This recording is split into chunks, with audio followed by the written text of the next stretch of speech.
Good morning, students of class 5. We are going to start new chapter. Chapter 16 परीक्षा। परीक्षा कहानी के लेखक है मुंशी प्रेमचंद। प्रस्तुत कहानी परीक्षा मुंशी प्रेमचंद द्वारा रचित उत्तम लघु कथाओं में से एक है। इस कहानी का प्रमुख पात्र दीवान सरदार सुजान सिंह हैं, जिन्होंने अपने पद उत्तराधिकारी ढूंढना है।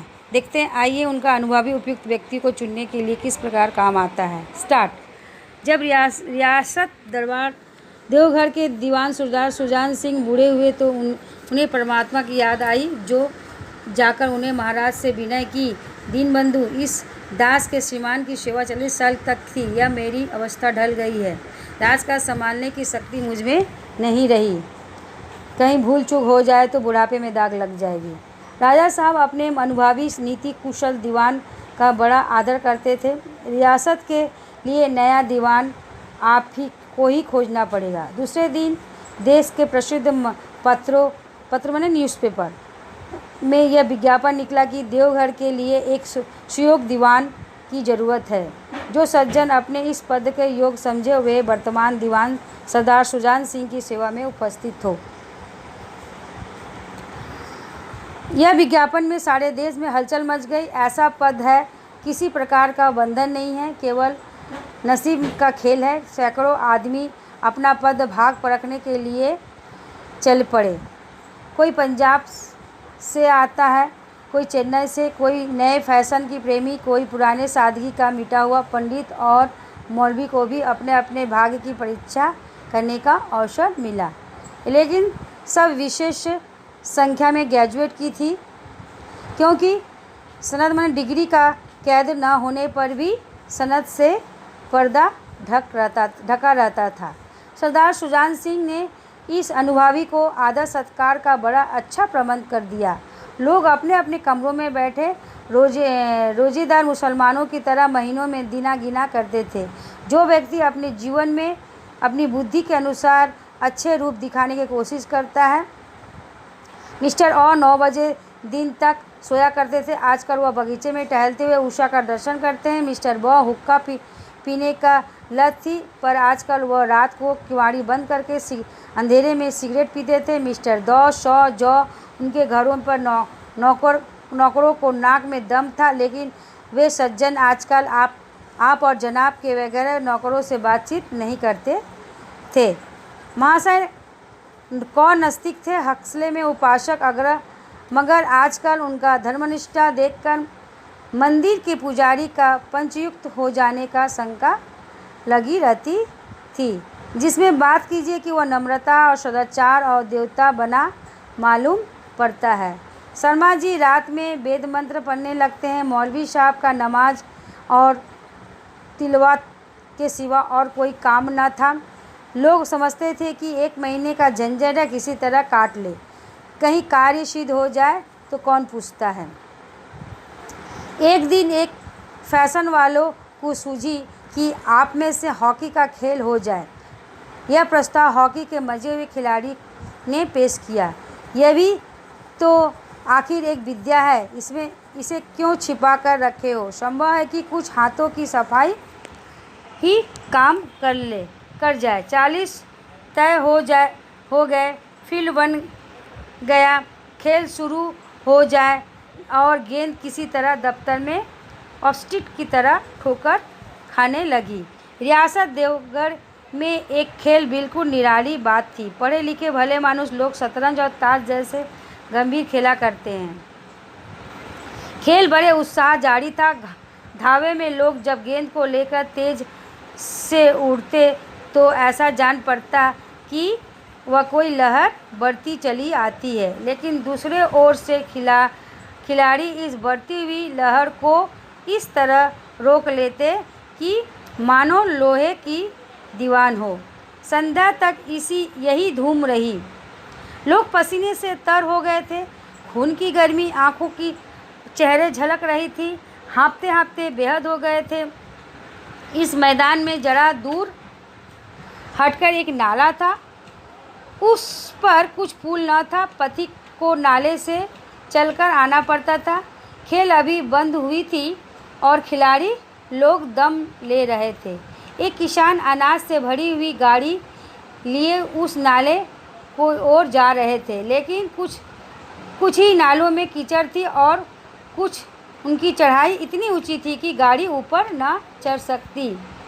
वह कभी बैलों को ललकारता, कभी पहियों को हाथ से ढकेलता, लेकिन बोझ अधिक था और किसान बार बार जोर लगाता और बार बार झुलाकर बैलों को मारता, लेकिन गाड़ी उभरने का नाम ही न लेता। बेचारा इधर उधर निराश होकर ताकत मगर वहाँ कोई नज़र न आता। गाड़ी को अकेले छोड़कर कहीं जा भी नहीं सकता। बड़ी विपत्ति में फंस गया था। इसी बीच खिलाड़ी हाथों में डंडे लिए घूमते घामते उधर से निकले। किसान ने उनकी तरफ सहमी हुई आंखों में देखा, परंतु किसी की मदद मांगने में साहस न हुआ। खिलाड़ियों ने उनको देखा, मगर बंद आँखों से, जिनमें सहानुभूति न थी। उसमें स्वार्थ था, मद था, मगर उदारता और भाईचारों का नाम न था। लेकिन उसी समूह में से एक मनुष्य था जिनके हृदय में दया थी और साहस थी। आज हॉकी खेलते हुए भी उनके पैरों में चोट लगी थी। लंगड़ाता हुआ धीरे धीरे चला आता, अकस्मात उनकी निगाह गाड़ी पर डला। एक किसान के पास जाकर बोला, मैं तुम्हारा गाड़ी निकाल दूं? किसान ने देखा एक गट्ठे हुए बदन का लंबा आदमी सामने खड़ा है। झुककर बोला, हुजूर, मैं आपसे कैसे कहूं? युवक ने कहा, मालूम होता है कि तुम यह बड़ी देर से फंसे हुए हैं। अच्छा, तुम गाड़ी पर जाकर बैलों को साधो और मैं पहियों को ढकेलता हूँ। अभी गाड़ी ऊपर चढ़ जाएगी। किसान गाड़ी पर जाकर बैठा। युवक ने पहियों को जोर से लगाया। कीचड़ बहुत ज़्यादा था। वह घुटने तक ज़मीन पर गड़ गया था, लेकिन हिम्मत न हारी। उधर किसानों को बैलों को ललकारा। बैलों सहारा मिला, हिम्मत बढ़ गई। उन्होंने कंधों से झुककर एक बार जोर लगाया तो गाड़ी नाले के ऊपर थी। किसान युवक के सामने हाथ जोड़कर खड़ा हो गया और बोला, महाराज, आपने आज मुझे उबार लिया, नहीं तो सारी रात यहीं बैठना पड़ता। युवक ने हंसकर कहा, अब मुझे कुछ इनाम देते हो? किसान ने गंभीर भाव से कहा, नारायण चाहेगा तो दीवान आप ही को ही मिलेगा। युवक ने किसान की तरह गौर से देखा। उनके मन में एक संदेह हुआ, कहीं यह सुजान सिंह तो नहीं है? आवाज़ मिलती है, चेहरा मोहरा भी वही लगता है। किसान ने भी उनकी ओर तीव्र दृष्टि से देखा। शायद उनकी दिल के संदेह को भाप गया। मुस्कुराकर बोला, गहरे पानी में बैठने से भी मोती मिलता है। महीना पूरा हुआ और चुनाव का दिन आ गया। दिन काटना पहाड़ हो गया। प्रत्येक के चेहरे पर आशा और निराशा का रंग आते जाते नहीं मालूम आज किसका नसीब आ जाएगा। न जाने किस पर लक्ष्मी की कृपा दृष्टि होगी। संध्या समय राज साहब का दरबार सजाया गया। शहर के रईस और धनाढ़ राज्य कर्मचारी और दरबारी तथा दीवानी के उम्मीदवारों का समूह रंग बिरंगे सज धज बनाए दरबार में छिपे आ बिराजे। तब सरदार सुजान सिंह ने खड़े होकर कहा, दीवानी की उम्मीदवारों महाशय, मैंने आप लोगों को जो कष्ट दिया है उसके लिए मुझे क्षमा कीजिए। इस पद के लिए ऐसे पुरुष की आवश्यकता थी जिनके हृदय में दया हो और साथ साथ आत्मबल। हृदय वह जो उदार हो, आत्मबल हो, जो विपत्ति का वीरता के साथ सामना करे। और यह रियासत के सौभाग्य से हमको ऐसा पुरुष मिल गया। ऐसे गुणों वाले संसार में कम है, और जो है वे कीर्ति और मान के शिखर पर बैठे हुए हैं, उन तक हमारी पहुंच नहीं। मैं रियासत को पंडित जानकीनाथ सा दीवानों पाने पर बधाई देता हूं। रियासत के कर्मचारी और रईसों की जानकीनाथ की तरफ देखा। उम्मीदवारों दल की आंखें उभर उठी, मगर उन आंखों में सत्कार था और इन आंखों में ईर्ष्या।